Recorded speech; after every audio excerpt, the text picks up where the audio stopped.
So welcome back, everybody. It's my pleasure to introduce Dr. Johannes Preiser-Kapeller, who I've watched from afar over the past 2 or 3 years by way of academia.edu as he's rolled out all kinds of interesting and innovative studies. Dr. Preiser-Kapeller is a researcher at the Institute for Medieval Research, Division of Byzantine Research at the Austrian Academy of Sciences. He has a PhD in Byzantine Studies from the University of Vienna, which he received in 2006. His research focus includes Byzantine history in global comparison and connection, historical network research, complexity theory, and also environmental history. So he has a monograph forthcoming entitled Small Worlds of Long Late Antiquity with Palgrave Press. So please join me in welcoming our second speaker.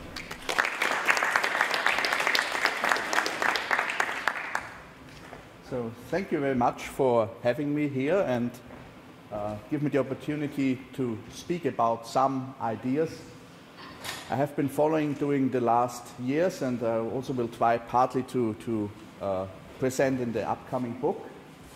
And I will also try to build on what Kevin has presented on some aspects of network theory. And as you see from the image, it will be a lot about aspects of connection and connectivity across Afro-Eurasia in the medieval period. It may be weird to start a talk about long-distance connectivity in early medieval Afro-Eurasia in the rather remote side of Moschevaya Balka in the northwestern Caucasus. But here at this place, the specific conditions of soil allowed for the preservation of an impressive array of textiles from Byzantium, from the Islamic world, from Sogdian Central Asia, from China, especially this most impressive kaftan here, which is a patchwork made out of recycled pieces of silk from all these regions. So this is a place where many of these central phenomena came together. There were also found in this site, which can be dated to the 8th century CE, a collection of Chinese documents which belonged obviously to a Chinese merchant who made his way all this long distance to the Balkans, including a list of commodities he bought, and also a Buddhist prayer, which can be clearly dated to the Chinese translation of this Buddhist prayer to the early 8th century. At the same time, we find here this strip of silk, which includes an inscription devoted to a certain Prosopography Ivane, Prosopography being an imperial title bestowed upon this person, obviously by the Byzantine emperor. So here the imperial traditions of China and Byzantium met in this rather peripheric place in the northwest Caucasus. So we can say that Moschevaya Balka is one place where we can execute what Bruno Latour has called localizing the global, globalizing the local. In his book on social actor network theory, he says we have to lay continuous connections leading from one local interaction to the other places, times and agencies for which a local site is made to do something. If we do this, we will render visible the long chains of actors linking sites to one another without missing a single step. He's then giving the example of a lecture like this, and he says we should connect the lecture hall to the forest where some decades ago the timber was cut down to produce the furniture, to the mine in Central Africa where the minerals were dug out to create the computer chip for the beamer, then the factory in China where the beamer then was created and then imported to the United States. And we do not also, and this example of course is for the modern world where we may think about these global entanglements, but places like Moschevaya Balka also help us to think about these long chains of entanglements also in an early medieval context. Of course, as Bruno Latour is regarding as actors not only individuals but also objects, this has a certain appeal to archaeologists, and to the right you have two examples of books published in 2011 trying to integrate these in archaeological theory. So if we keep this in mind, then it is not only possible to visualize the routes leading from China, the place of production of a certain piece of silk, to maybe Moscheware Balka, but that all these places make together possible the production, for instance, of this kaftan in Moscheware Balka, so where we can then localize these global connections across early medieval Afro-Eurasia. And we can also visualize this. So in such a visualization, Moscheware Balka is on equal footing with other central places, becomes a focal point of these entanglements in a way which we otherwise would not envision. So network theory and the network approach would allow to come from a topography to a connectography, to borrow a term used by Barakana in a book of 2016, to think about connectivities and how this may modify our vision of locations and spatialities. So this is a rather rough model of long-distance connectivity in, say, 600 CE Afro-Eurasia, but still if we apply some tools of network analysis on such a very simple model, we can see that, for instance, places which emerge as central hubs of connectivity are not necessarily the central places in a vision of history which is focused on the big empires. So other places emerge as central, maybe such as Moscheware Balka. Of course, we can draw the lines around the imperial formations which we know in the late 6th and early 7th century, but if we look at the actual connectivity of places and how they are entangled together due to the intensity of their connections, then other spatial clusters may emerge which somehow transcend the imperial frontiers which we draw on our maps. And we can also look on how these networks were used as avenues for the distribution of goods. This is, for instance, a selection of places where Byzantine artifacts have been found from the 5th and 6th century. And again, if we look at this global picture, we then should look again at the local networks, at the local then use of these objects which came from far away, such as in Moscheware Balka, when then these pieces of silk are weaved together for a new piece of textile. And for instance, if we look at Byzantine coins or the imitation of Byzantine coins, how they were reused as pieces of jewelry. So here we have an example from 5th century England. This is an example from 5th century southern India. And this is an example from China. So we see how then these places are connected also in their use, making use of these objects which came from far away from the imperial center of Byzantium, for instance. So what I want to try in this lecture is to give you an overview how we can use network theory to connect people, to connect places, to connect objects, and all of them together with narratives, and how this may help us to approach the Afro-Eurasian medieval history in a new way. So if we look on the development of network theory in historical and archaeological studies in the last years, where are we now? I borrowed this graph from Tom Brookmans, who is a leading figure in archaeological network analysis, and he is using this to visualize how he envisions the ups and downs of using network theory in archaeology. He thinks that in archaeology, network theory is now at the peak of inflated expectations.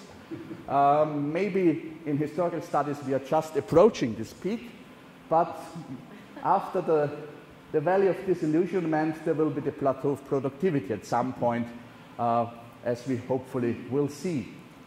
As a matter of fact, in the last years, these are all publications mainly in the last 8 years, there's an increasing number of publications using network theory in various degrees. This has, of course, to do on the one side with the attractivity of the term network due to the emergence of the internet and social networks such as Facebook, and on the other side with the increasing availability of software tools which allow more and more easily to use this to collect data and to produce some nice network graphs and visualizations. So we see an increasing number of such publications, more in archaeology than even in history. Of course, this is not totally disconnected from the past perception of social reality. Also, past societies were thinking in relations. This is an example from the place I come from in Lower Austria. This is the founding document of the monastery of Zwettl. And here you have the genealogical tree, one could say, of the founding family of the Kuhenringer. But you can see we have not only kinship, but we also have marriage, we have common acts of donation and foundation, so various relations which were relevant for this specific social context of this medieval society, and were also visualized in a form similar to what we try to draw again today with our network graphs. Of course, networks are nowhere and everywhere, as Claire Lemercier is stating, so the term is very attractive, is used in many publications now in historical studies, but the actual applications of the entire tool set of network analysis is not so common still. And it only makes sense if we are really interested and prepared to say something precise about our network. Not only that ties matter, but that they are organized in a significant way. And in order to visualize this significant way, we can use network visualizations like the one to the right. So just very shortly, the basics, we have two basic forms of visualizing relational information which we extract from our sources. The one would be by the way of network graphs, which you see on the top, so with nodes and edges or links, or with the help of matrices, with rows and columns. And these are not only ways to visualize relational information, but also then to process them in a mathematical way, so the basis for further quantification. This is a very useful image, I think, which communicates some central, very basic concepts of quantitative structural network analysis. So we can focus on individual nodes, what can make a node central in such a network. So to the left you have degree, which would be the number of connections, so a node which has many connections may be important, may be central. Then we have the concept of betweenness to the right. Such a node constitutes a critical link between other nodes which are not directly connected. Such a node which has a high betweenness centrality could act as an intermediary, as a broker between clusters, between groups in the network. And we have the concept of closeness, which measures the speed with which information or resources can be distributed from a node to all other nodes. How quickly a node can reach all other nodes. This can depend on the number of its connections, but also on its position on such a critical link, for instance. So this would be focusing on individual nodes, but we can also try to focus on groups of nodes, try to identify clusters, so groups of nodes which are more closely connected among each other than with the rest of the network, the concept of closure, for instance, and then also look if these nodes share a specific qualitative characteristic which makes it more likely that they are closely connected. So also the local networks which Kevin was referring to, this would be such clusters, local clusters in a local context. So we use these concepts in various projects now. You see the links, you can look this then up in the internet. And we try to create a workflow from medieval source evidence via digital data collection processing to the visualization and analysis of such relational patterns with the help of network and network theory. The core of this workflow is the software tool OpenAtlas, which you can also find on the internet. The two IT masterminds are Stefan Eichert and Alex Watzinger. Stefan Eichert is also a medieval archaeologist, so an ideal combination of archaeological and IT abilities. And it is a database specifically created for the relational processing of historical and archaeological evidence, originally very much for archaeological data, but also in other projects such as one on the Eastern Alps, also for processing historical data directly from charters, for instance, and you see here this symbolic picture, how this data can be extracted and then inserted into the data model. So here you see the entire data model, which is also based on an established standard of data creation, and this allows for interconnecting with other databases. And you can also find a demo version in the internet where you can play around with it. We also have already added a simple tool where you can immediately also then visualize the networks of the data which you are entering into the software. One thing we had to struggle with, and I think this is quite common, are uncertainties. For instance, uncertainties in spatial data.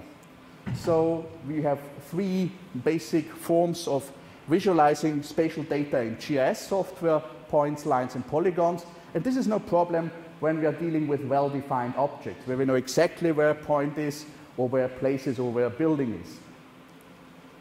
The problem is, of course, if we are dealing with vagueness, we do not know exactly where a site was located, we do not know exactly where a route was leading along in the landscape, or where a specific building can be located, or if we deal with ambiguity. So the place we want to localize may be here, or the route may be here or here, and so on.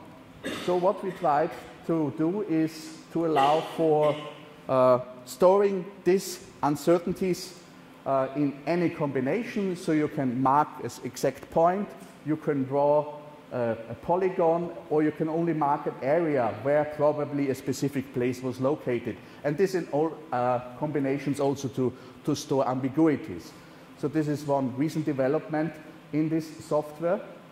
And the same was applied for uncertainties of historical and archaeological dating.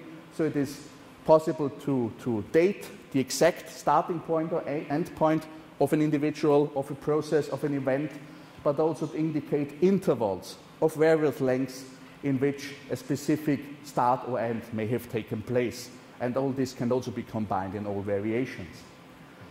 One possible development would be then, especially if we come from archaeological data, also to combine this not only with the intervals of dating, but also probability curves. So there's a higher density of probability in a specific segment of this interval of time, as we have it in carbon-14 dating, for instance, or also for spatial localizations. So there may be a higher density of probability in a specific region within a region we are drawing. We are discussing if and how we could apply this also, and also then how to visualize. We're also collaborating with the cartographers of the University of Vienna in this regard. So if we now come to people, of course we have a big collection of data sets of prosopographic long-term projects, especially in Byzantine studies, so long systematic lists of individuals from a specific historic period. But these are somehow telephone books. And we would now be interested in visualizing the actual networks of communication between these individuals. This is one example from Vienna, a long-term project, a prosopography of the late Byzantine period, and here you have a characteristic entry. And already in these data sets, there is the relational information. We know where these people, on which places they were active. We know their kinship relations, for instance. All this information is there. So we have to extract this from these data sets and create networks on this basis. We did this for the 14th century Byzantine nobility, for various categories of relations, as defined by us: kinship, friendship, allegiance, diplomacy. And this data set now includes more than 2,400 individuals and more than 300 places where these people were mobile. So this is, I would say, as near as we can get to big data in Byzantine studies as possible on the current state of research. And if we visualize such networks, we see that the density of connections is quite astonishing. So this would be the ego network of one individual aristocrat, Theodoros Metochitis, and you see this is the array of his direct connections. But if we only go one step further, so the connections of his connections, we immediately have a big segment of the Byzantine nobility covered in these networks. So a high density of connections within this Byzantine, late Byzantine elite. This is the entire network, which looks impressive, but you cannot see anything. If you zoom in, you will see that we have the nodes, the individuals, we have the places, and the various colors indicate the various connections, kinship, friendship, and so on, which you have mentioned. So we can arrange them in their temporal distribution. So this is individuals arranged after the first occurrence in the sources from the late 13th to the early 15th century, for instance. Or we can visualize processes like the integration of one family here of Bulgarian origin, which intermarried into the Byzantine elite, and how an increasing number of members of this family is entangled in the Byzantine aristocracy during this period of the 14th century. But we can, of course, not only visualize this, we can also quantify this. So how many individuals are active, so to say, in the sample, and what is their accumulated centrality, for instance, in the network of kinship. So how visible, how important is the family in total for the social framework during the 14th century? And this can also be then visualized and quantified. And we can take a picture of the entirety of this social network. So, for instance, of a specific period of the 14th century. This is again the kinship network of the Byzantine elite, and try to measure how polarized was this network. Is there already a tendency for fragmentation? We know the 14th century is a period of constant civil wars in Byzantine history. Is there already a structural background to this before the actual conflicts broke out? And we can measure this and see that there's an actual tendency already towards fragmentation. And if we have similar data sets, we can also draw comparisons across disciplinary and regional and temporal boundaries. This is a data set from colleague Nicholas Tackett on the 8th century aristocracy in China. And also here we have similar measures, similar phenomena of polarization and fragmentation. So also the comparative approach is a very useful one if we have such data sets. And as I have said, we also have integrated the mobility of these individuals. So two places are connected in this model if some member of the Byzantine elite traveled between them. Of course, Constantinople is in the center. And we can also put this on a map. You can find this also on the internet. And what we can see, for instance, here, that the mobility of these individuals is still far beyond the political borders of the Byzantine Empire, which was at this time confined to the southern Balkans. But what we see here, the pattern of this mobility is still very much into what we would say is the original imperial sphere of Byzantium, which somehow has still an impact on the axis of mobility. And these empires as regimes of entanglements are still active also after the fragmentation of imperial spheres in this regard. We have a similar phenomenon in the Islamic world. This is from the fantastic dissertation of Maxim Romanov, who tries to visualize and quantify especially the mobility of scholars in the Islamic world. And also here we see that the axes of mobility are preserved also beyond, for instance, the fragmentation of the Abbasid Caliphate in the late 9th century. So similar phenomena of the resilience of imperial regimes, of entanglements. This would lead to the connection between places. Also here it is quite useful only to visualize relational phenomena which we find in written sources. This is a list of Roman road stations and the distances between them from the 3rd century. And if we put this, just a segment, in a visualization, we already can see some distinctive patterns of connectivity which are not clearly visible alone in the linear narrative of the text, for instance. Some of the first works in historical and archaeological network analysis were focusing on sites as nodes and routes as links. These are two examples from the 1960s and 70s, both interestingly focusing on the late medieval Orthodox world, medieval Serbia, and medieval Russia. These models were topological models. So it was only important if there was a connection between two places. So in the case of Russia, via riverine connection, for instance, but it did not take into consideration the actual distance. So a connection which would span 10 miles would be on an equal footing as this connection across 100 miles.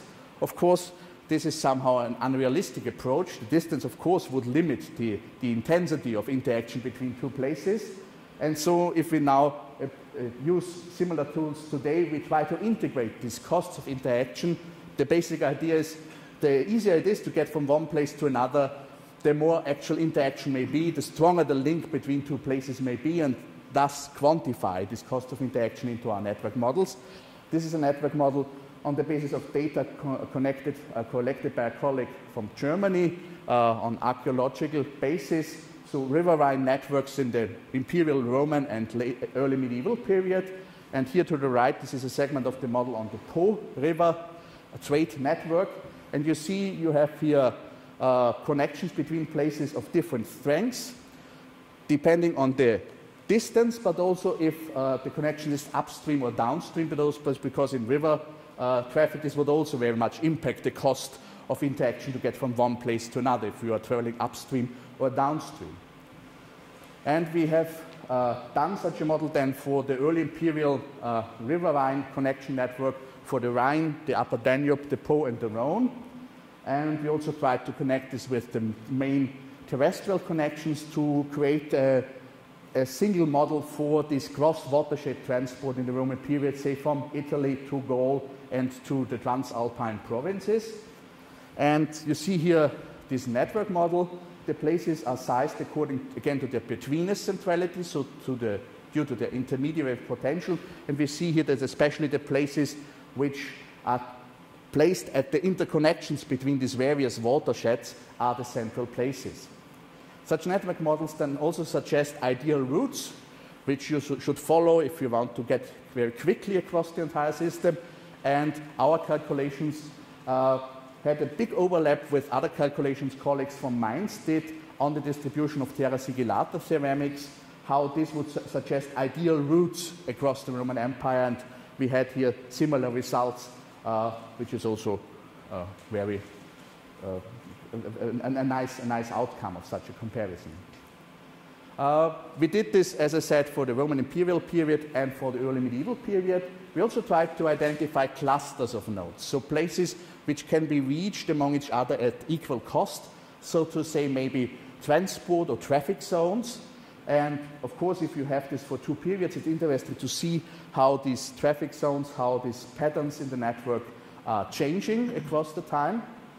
But if you look at such clusters, it is also interesting if they had an actual significance for the distribution of objects, of cultural phenomena. Again, also this polarity between local networks and the cosmopolitan networks, as Kevin has called them.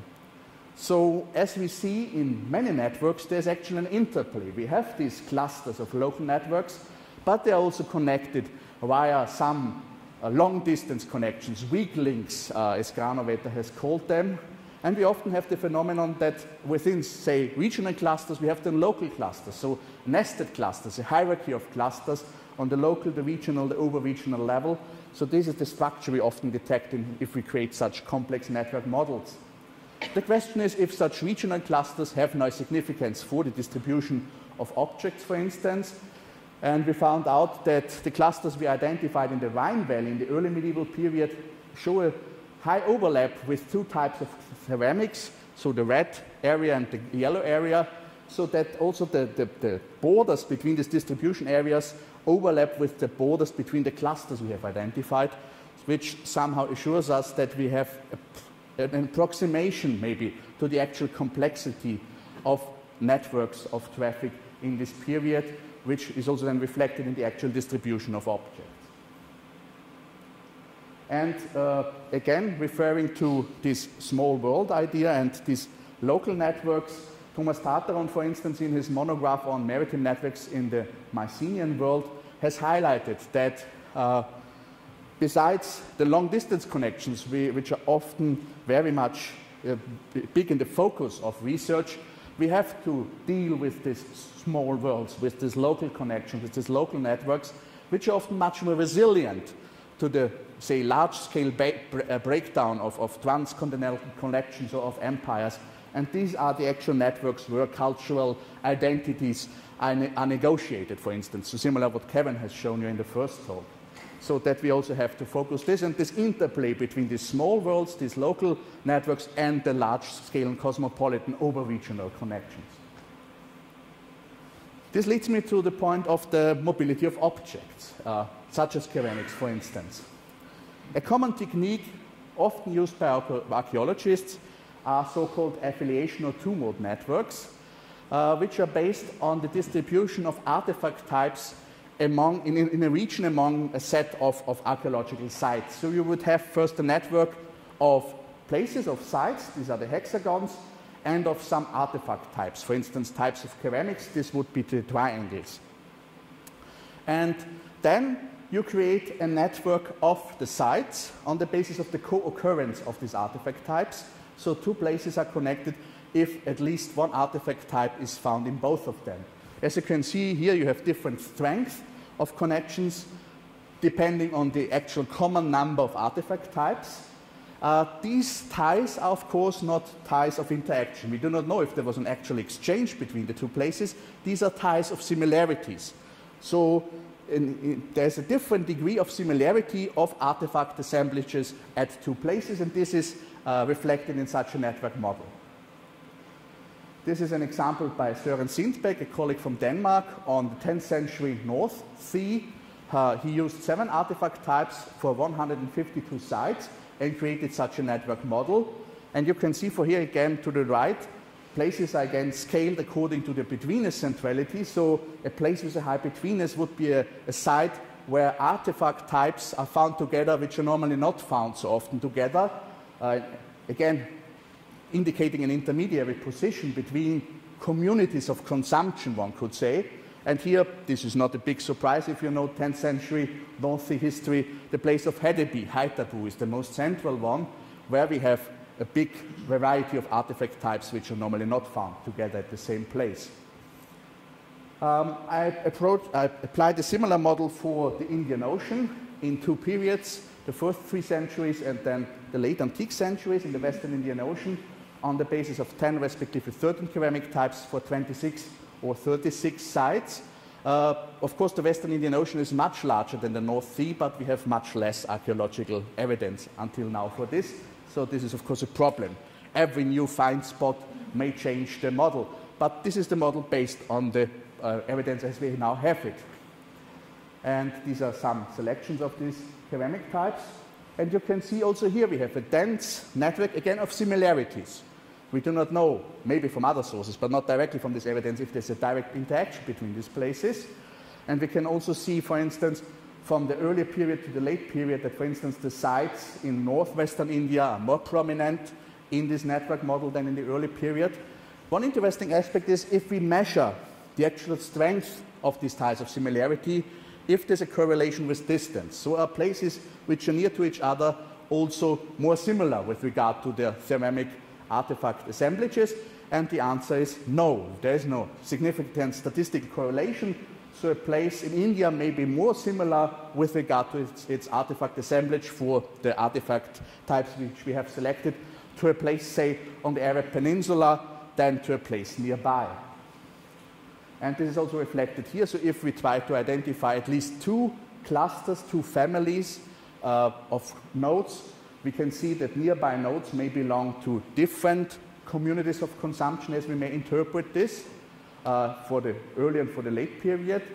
Another interesting result is that in the early period we have still a big overlap between the Red Sea and the Persian Gulf, while in the second period there's a more explicit polarization of this axis of exchange between the Red Sea, which would be the more Byzantine Eastern Roman network, and the Persian Gulf, the Sasanian network, which also somehow is reflected in our written sources when we learn about the struggle between these 2 empires, also with regard to the access to these trade routes. But as you see, similarities may be stronger across long distances if we are dealing especially with long distance trade than to nearby places. We can use the same technique to visualize and quantify the mobility of people between places in a specific text, in a narrative. So here we would less deal with say, the actual reality, historical reality, so to say, but with narrative networks. How in a specific narrative, in a specific text, spatial mobility is depicted, and what are the central points in a narrative of spatial mobility. This is again a work by Søren Sindbæk on a 9th century hagiographic text, where you can clearly see where the focal points of mobility are in this narrative. Of course, you can visualize this also only as dots, so in which places are how often in narrative. This is, for instance, from the Pelagius project, which you should have a look at if you have not done yet.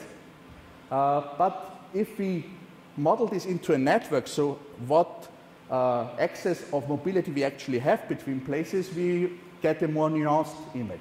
So this is, for instance, a visualization of the mobility of main characters in the narrative of Majabala and the Rabban Bar Sauma, 2 Nestorian churchmen who traveled from China to the central places of the Ilkhans in Iran and Iraq, and Rabban Bar Sauma was then even sent to an embassy which led him all the way to London. And here you can see how we can here then quantify the actual focal points of mobility. So what are the central places also in the spatial imagination of an author depicted in such a text as here in this one example from the 14th century. Mental maps then would be the referring point. Of course, there's a long tradition of studies on mental maps, and network theory may help us to visualize and also to quantify this approach to mental maps in a new way. So we can do this, of course, again, only on counting the frequency of place names. These are two Armenian chronicles from the 7th and from the 8th century, one attributed to Sebeos and one to Revont. And you can see here that Sebeos is quite Armenocentric, if we only count the frequency of words. In Revont, for instance, also Byzantium plays a much more prominent role, only based on the frequency of names, of place names in the narrative. But if we then draw a network model, so connecting two places if something is happening between them, of course we could differentiate again what kind of interaction, but this is only quite simple.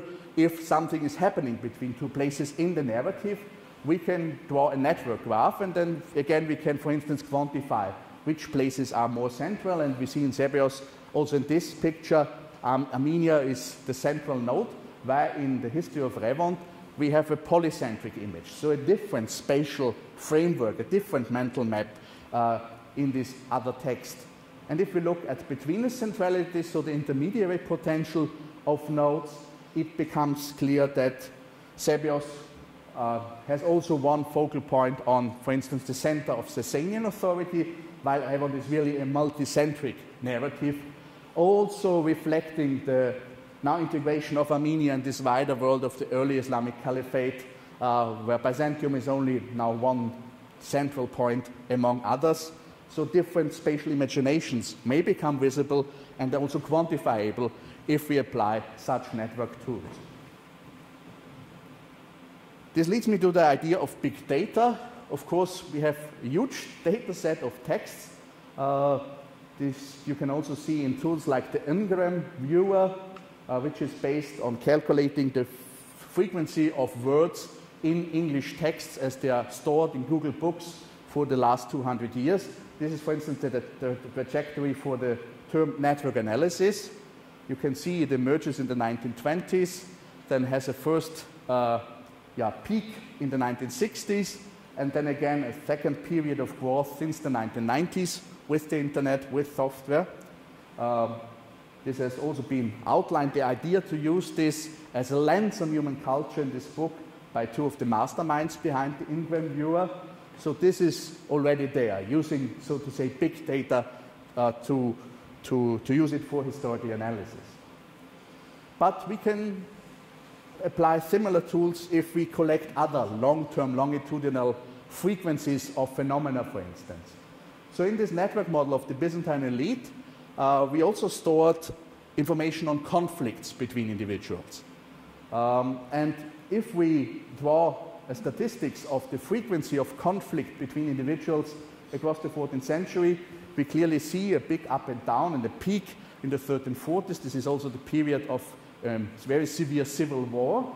And again, we can then draw some statistical analysis. So for instance, the statistical pattern of this frequency of the outbreaks of inter-elite conflict are similar to statistical patterns which we find, for instance, in the size of earthquakes, which also depend on each other, the energy accumulated, and then leading to a big outburst. We have similar phenomena here, which can also be measured in a quantitative way and give us some highlights on the actual underlying dynamics of such a social system, which has a memory. Of course it has a memory. It's a human phenomenon, but we can also now quantify this and demonstrate this, that this can also be shown in the statistical frequency of outbursts of inner elite conflict, for instance.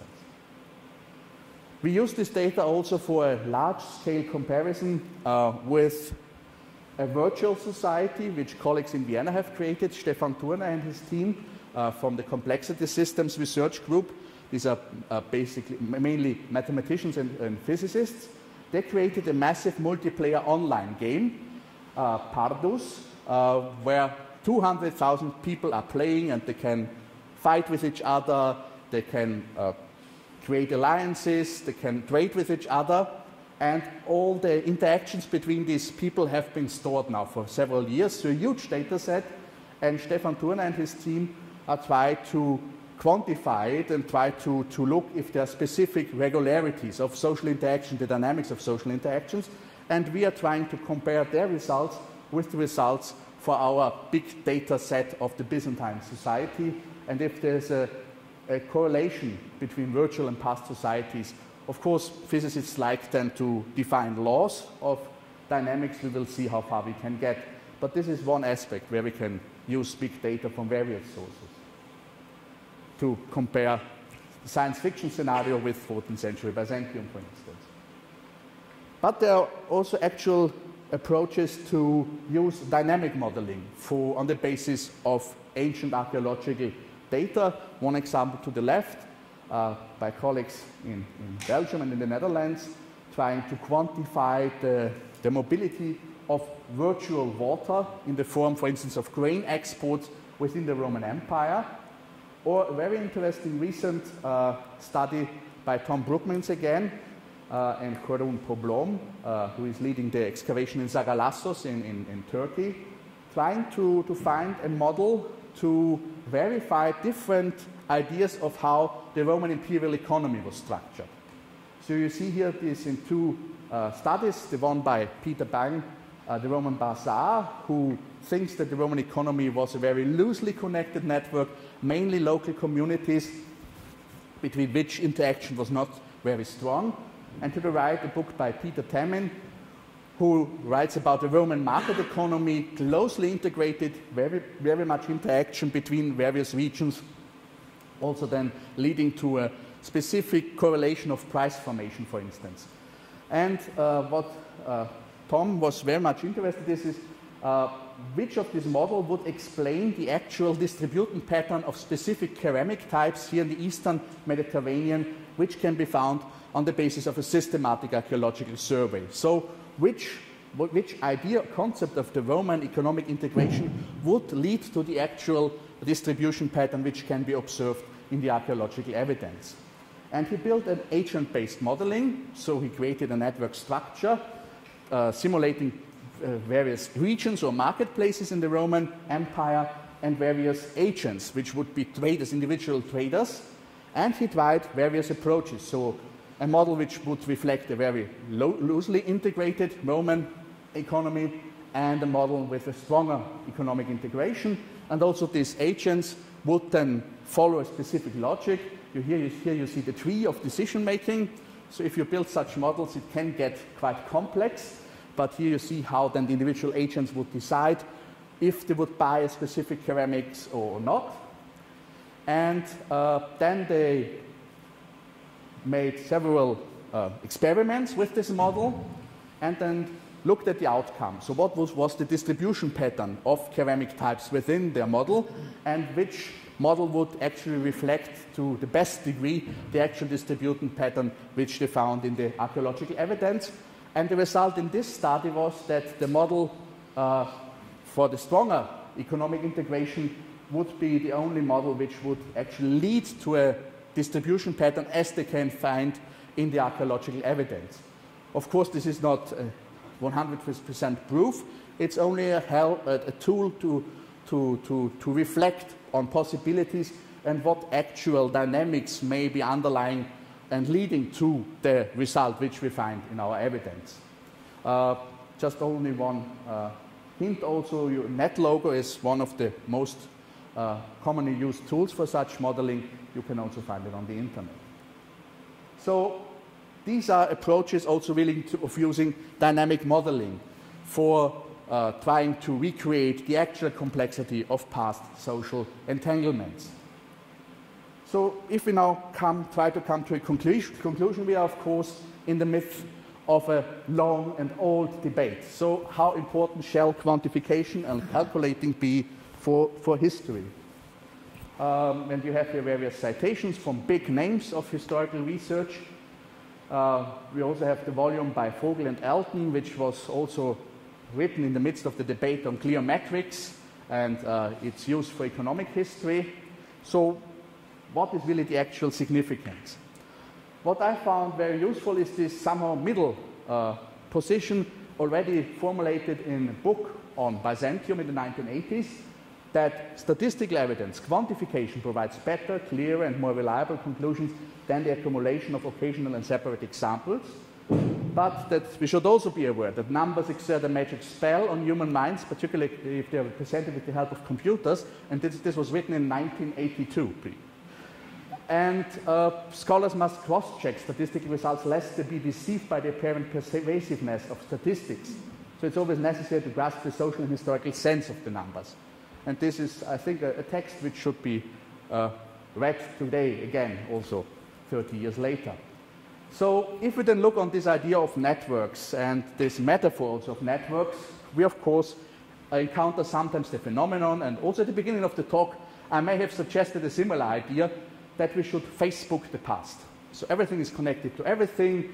We already have a globalized world with a free flow of people and ideas in the early medieval period. And this is, of course, we have this powerful narrative of the 6 degrees of separation.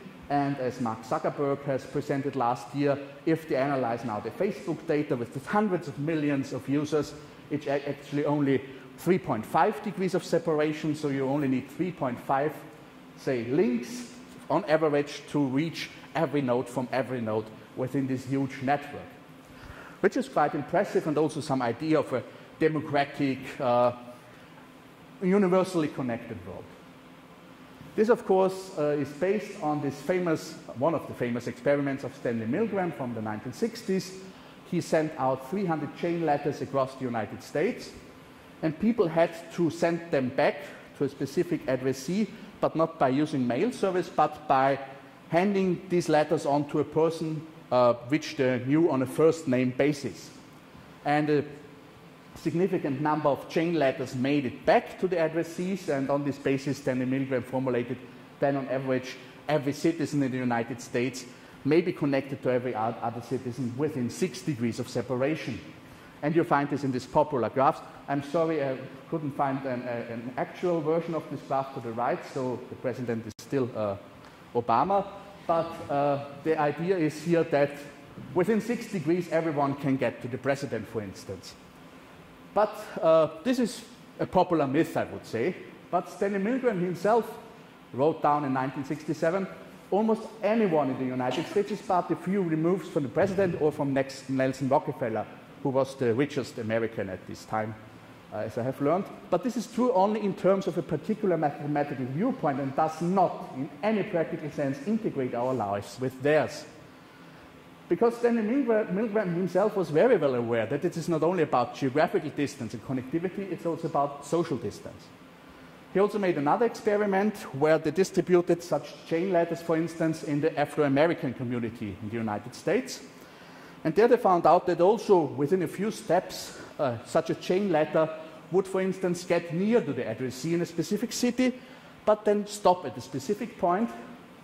For instance, because the addressee was a white person, and no one in the Afro-American community knew anyone from the white community on a first-name basis. So here the geographical distance played a certain role, but it was the social distance which was then decisive if the information would make its way to the addressee or not. And we can imagine that this was even more true in pre-modern societies. Another aspect is this idea of everyone is connected to everyone and everyone is equally well connected. What we actually see, and often some such visualizations are often called a hairball, this is why we have the cat here, that in these large-scale complex networks, the distribution of centrality and of the number of links is not democratic and not fair, but often follows this very unequal distribution. So you have a large number of nodes with very many, with few links, and a few hubs with large number of links. So you also have an inequality in connectedness in complex networks now, and we may also assume that the same is true for networks of the past. And one aspect which also leads again to the discussion of Kevin has presented on the local networks and on the cosmopolitan networks, we also have to think about the costs of establishing contexts, connections and maintaining connections, depending on the distance, for instance, which was much more important in the time before email, before Facebook, in a pre-modern context, for instance. So here are two examples to right at the bottom. These are the places from which a peasant in 15th century England borrowed money. And you can see this commercial network or credit network is very much confined to places within a walking distance from his home village. On the top, you have the network of commercial exchanges of the Bishop of Salisbury in the same period in 15th century England. And we can see this is an order or two of magnitudes higher, the distances covered in this network, tens of miles or even hundreds of miles, depending on the ability of the individual to overcome distance. So even to send a letter would cost a lot of money and the need of some servants, and this was possible for the bishop, for instance, but not for a normal peasant. So we have to get this all also in our imagination, that these factors mattered, and that this image of a Facebooked past and universal connectivity may not be really very accurate for the approach towards past networks. And this already has been stated also in this article by Clifton Ansbury, that on the one hand we can look at the set of relationships on the networks, maybe on the infrastructure of a road network, but we also have to look on the process, so the actual cultural processes, the cultural frameworks of exchange, of interaction, which may have made it possible to exchange information, but also may hinder the exchange of information between individuals of various religious, ethnic background, various statuses, elites and common men. This all has to be integrated in our imagination to do justice to the actual complexity of past networks. And with this, I would like to end. Thank you very much for your attention.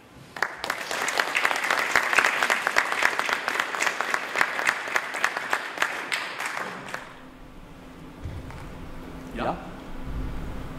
Everything's so interesting. You showed an earlier slide the inflated expectation, trough of disappointment. And so in the interest of furthering us along that line, I want to ask about a question which makes me feel I'm about to fall into a trough of disappointment. So at the beginning you showed a kaftan that was comprised of parts from different sources. And you were able, therefore, to map it. But that ability was due only to the discovery of this special thing in a special site. Yes. Presumably, the non-survival of millions upon millions of such objects means that our map is only conditioned solely by the chance of survival. So that certain nodes in networks of any kind would appear much more central or connected. But that may be illusory. You must have thought about this, of course. What am I missing that would help me not to feel that this is... I mean, again, this is all moving forward, but we have to get through these problems to get to that plateau. Utility. That's a main problem, especially if you're dealing with object distributions, as I also have said for the Western Indian Ocean.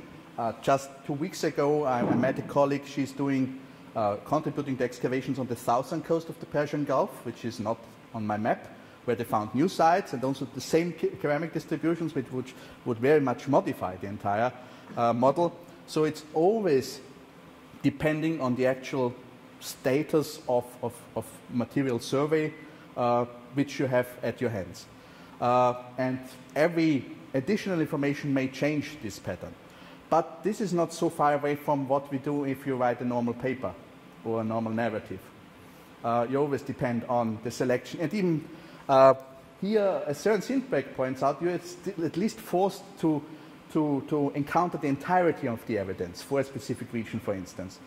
Whereas, let's be quite frank, in many scholarly papers, people select what may support the argument. When you do statistics, at least you are forced to encounter this entirety and also then highlight, okay, here obviously something is missing. Or for instance, in this model on the North Sea, In Hedeby, they are doing excavations for 100 years now. In other places for 2 years. Also, these differences have to be put into consideration. So I would say if you make explicit the material basis, say this is on this status of material evidence which we have, we can draw this image. It may already be illustrative, or outcome may also be the density of evidence is not enough now. This picture is so distorted. We are missing something very important, which is already also, I would say, an interesting result. Yeah. So, if I understand rightly, then the idea is that non-quantitative studies, or at least studies that don't take these quantitative approaches into account, are even more primitive in their selective. No, I don't say they are primitive, but I mean in the sense that they're suffering from this defects to an even greater degree because the selectivity of data is sharper. I can imagine that there is such a risk. Of course, you can also do this picking if you do your network, only selecting those nodes who somehow fit in what you already think. But this is a bad approach of this method. It's only when I read through, for instance, a paper on the interaction between two groups in a specific medieval context, where there was written a good monograph on how intensely they were really interacting, and demonstrating this with selected documents on how these two groups, two ethnic religious groups, had a strong degree of interaction. Then I made a systematic network model on the basis of the same evidence, integrating all the information, and then the actual it became clear that there was still a high degree of segregation between these two groups, if we really take into consideration the entire picture. Yeah.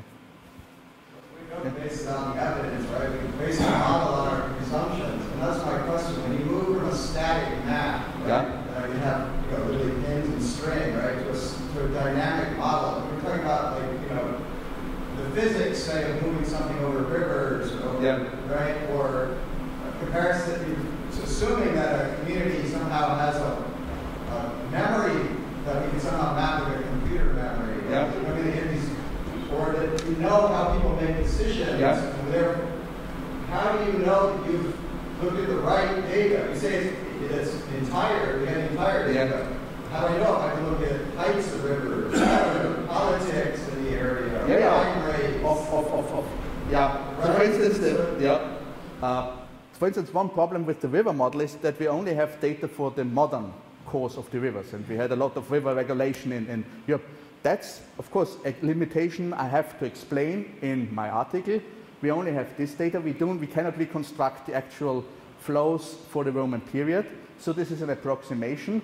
We have maybe some confirmation because the clusters we identify overlap with the distribution pattern of specific ceramics, so maybe that we are not so far away from the phenomenon we are approaching. But of course, and there are also other factors which we didn't, say, tax into the model. It's always a selection, and we have to make this explicit. The same is with this agent-based modeling. Yeah. That's fine, but how do I test whether those assumptions are even close, right? In actual physics, I just literally pull away everything, all the noise, until I have the immediate effects. Because I have 3 factors at work. How do you do that? Yeah. Yes. What we have now is, for instance, then compare for instance, the distribution pattern suggested by this agent-based modeling with the actual distribution pattern of the archaeological evidence. So we only can test then the degree of approaching the past against the data from the past. This is the only confirmation which we have. Not thinking about modern logic, so the homo economicus or whatever, but only does this make sense against the data and evidence which we have from the past. Yeah. I think some of the most interesting applications of this sort of method is precisely, you mentioned that there was a study that you read of the interaction between two medieval religious groups. You liked it, I surmise, or you found it interesting. You compared it to all the data and you found it wanting. So can you say more about that? So, when you're talking about relative segregation, relative to what? In particular? To the image which was created in this book. Okay. So this book draw an image of very close interaction, so that these two groups, after living together for 100 years, one group had colonized the other, more or less, and invaded. It's about Venetians, Catholics, and Orthodox on Crete. And this is dealing with the 14th century, 100 years after the Venetians had acquired the island. And this book, which is a great book, the outcome is that there was a very close degree of interaction based on selective documents, where we actually have some cases where people are intermarrying, where they have a same background in their education. The Latins already speaking Greek and so on, and the Orthodox becoming Catholic, and all these phenomena, which we have to a much higher degree than really, say, 2 centuries later. But then I selected a data set, which was also in the book, really a systematic survey of all the interactions between families from both backgrounds for one region for 100 years, where you have, I think, 120 families. And their interaction with regard to the exchange of properties, of marriage contracts, and everything is in there. It's a systematic survey because the Venetian administration was fairly accurate. And if we really then put this also in a network model and measure the actual density of the interaction, you can see that this selected evidence, which was selected for the book, this is the peak of the iceberg of actual cohabitation, while what is below the water is the big area of blank. There is no connection. There are no interactions. So this becomes clear if you also visualize this. So there are the few nodes, which are those with high betweenness, but we have sectors to the left and to the right who do not interact with each other. So ultimately, I mean, it seems like you delivered an important corrective, but it also seems to be complementary in the sense that I haven't read this book, but I'm sure much of it was built on arguing different kinds of modes of interaction. Yeah. So that's the sort of thing that enriches the data analysis you've done and probably isn't invalidated, but then at the same time, you've sort of shown that, you're only looking at one very small bit of the evidence. So it seems like this is traditional scholarship and network scholarship working together. You know, of course, it's then, if you make a systematic survey and quantify things, you will then draw some conclusions which are complementary to traditional studies. Yeah. Because I want your visit here to Iowa to have been valuable to you, I thought I had a footnote. The idea of quantitative history was invented here in the department I'm now in, but I had nothing to do with it. I was a toddler at the time. But it was Bill Adelot who wrote a paper on 19th century British Parliament. Realized that some questions we ask are intrinsically quantitative, and therefore we want to use quantitative analysis. And Giles Constable is the co-author, who's a wonderful historian, is the co-author of that paper that points out that some questions are qualitative. And you were struck by the fact that he's writing about this in 1982. Well, he was in this department when Bill Adelot was still a young, newly minted department chair. So I hope that makes all your travel worth Of course. But since that's 65 years ago that it started, what computers have done is make it easier to follow those insights. But they haven't made the insight itself possible. Yeah, and also you have also the tradition of the Annales in France, where you have all these early quantitative approaches also. Yeah. One question here. So going back to this issue of spatial temporal evidence distribution, do your models account for effectively adventure infill? So we have our two examples of a given form showing up distributed from each other temporally spatially. The Captain example, since it's a composite of fragments, those original fabrics were already present, so you can actually extend a period of time during which you knew those fabrics were present at the site. In the same way, got two artifacts spatially distributed, and you're assuming that they're distributing out from some original source, that you could assume that the intervening locations along, say, a river actually also had access to it. And if you then account for those artifacts being present along those paths, and then recomputing, seeing what you get as a derivative. Of course, you can try to integrate also such aspects, and then also integrate, say, attractors, where, say, these points, for instance, also in a route network, say, but I know that this was an important pilgrimage site. It may not have been on the main route, but we know that people crossed the. You can integrate this also in the models. It always depends on what evidence you have. For the archaeological evidence and the objects, we also had a discussion 2 weeks ago with archaeologists. Of course, this is also at the basis is the primary categorization of the archaeologists. They are typologies. They are then defining specific types of artifacts, of ceramic types, so that we can then distinguish them, so to say. This is already an act of interpretation, of course, at the basis. We may come nearer to if we have really textual evidence, for instance, but that's if we only have this archaeological evidence, then we have to deal with this. But of course, we have to be aware that there's a specific degree of already of abstracting from the maybe original interpretation also of these objects. Yeah, that's one. So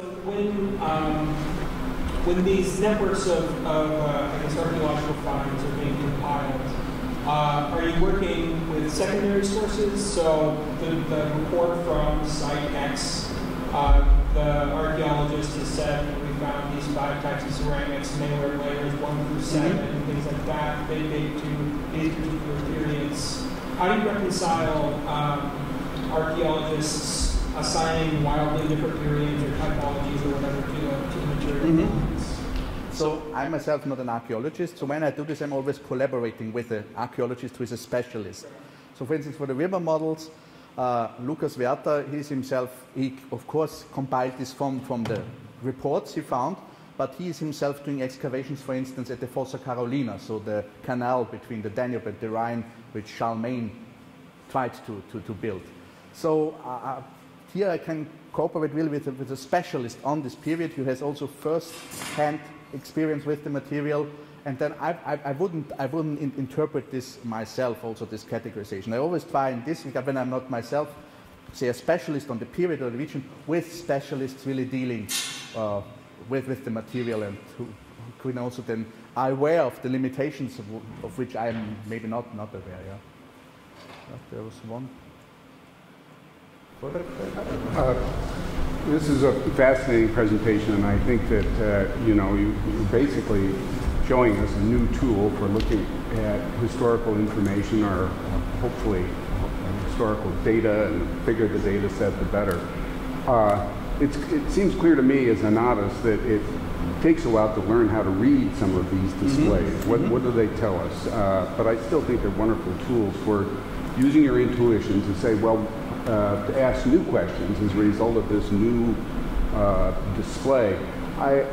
As someone who's new to this, for me, I think the cartographic display is what's most, it gives me a reference point. I recognize that part of Eurasia.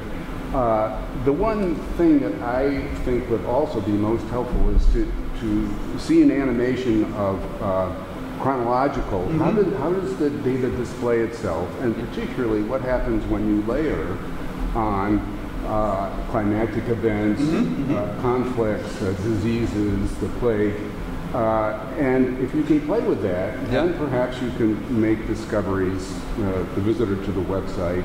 And if you then have tools for creating displays, it suddenly becomes a really powerful resource. And so I guess I'm curious, you need a big data set in order to be able to do that. But for instance, with your 2,000 or so Byzantine figures, is it possible to do such a display? Yeah, I also created time slices.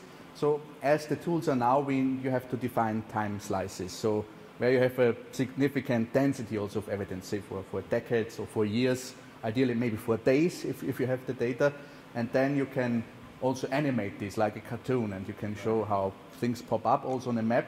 Especially, and of course, if you then have other data sets, overlays. So for a presentation last year, I created a visualization of the trade network of Cyprus with a map of the climatic conditions changing in the 14th century. You could see how this would then impact also, for instance, the availability of grain or other aspects. The more you can get into, of course, the more patterns you may see. But of course, this also has to be said, this is all based on long-term intensive work of generations of scholars. So that's one of the dangers I see also now in digital humanities or whatever, that people are now going for the long-hanging fruits, using some data sets which have been collected by other people over decades, and then making it into the media. We have now some such phenomena. I'm myself was working in such long-term projects and cooperating. We always have to give credit for all the people who created this, and if possible try to integrate them in such an endeavor and say, I want to use your data, can we, you know them better than me, can we cooperate? I think that's very important. It's also one aspect. We have an increasing number of physicists and mathematicians doing sociophysics. They often do not really understand the limitations of historical data set, and then also create some papers which make it into Nature and whatever, and then into the media. So this is a dialogue which still has to emerge to a higher degree. Yeah? Are there any more questions? No? Different types of social network analysis, but I'm also curious that is there any examples of social network analysis talking about spatiality? So modern text, yeah. We are looking sometimes how ideas are developed from different texts. Yeah. There are some emerging studies. I know one colleague, she's dealing with the letters of Anselm of Canterbury, and she's combining the social network with this intertextual network. So which concepts emerge in his letters are borrowed from other letters, in which context also contextualizing this termini, for instance. Also the texts are a contextual system, and combining these two aspects. And I hope she will finish her study soon. Yeah. So, are there any more questions? Oh, I don't think so. So, thank you very much for your attention.